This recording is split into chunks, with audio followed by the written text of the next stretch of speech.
बनाने वाले हैं मकई पोहा चाट। मकई पोहा चाट बनाएंगे। सबसे पहले ले लिया हमने खरीदे मकई। उसके बाद हम डालेंगे प्याज। ले लेंगे प्याज, टमाटर, मिर्च, कोथिंबीर, नींबू, मिर्च, नमक, मिर्च, नींबू।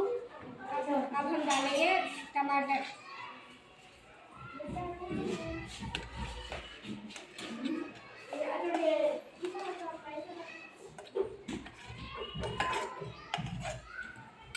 अब हम डालेंगे मिर्च।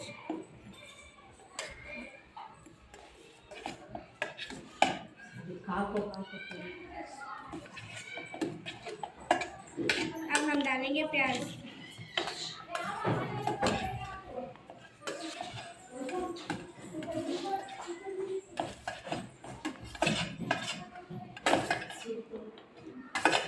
अब हम डालेंगे कोथिंबीर।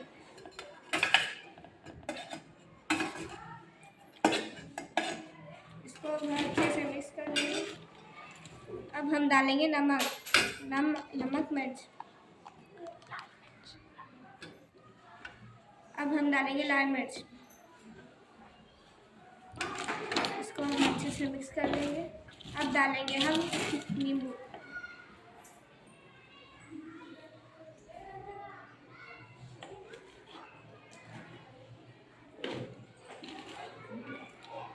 ये हमारी बन चुकी है मकई पोहा चाट, तैयार हो चुकी है।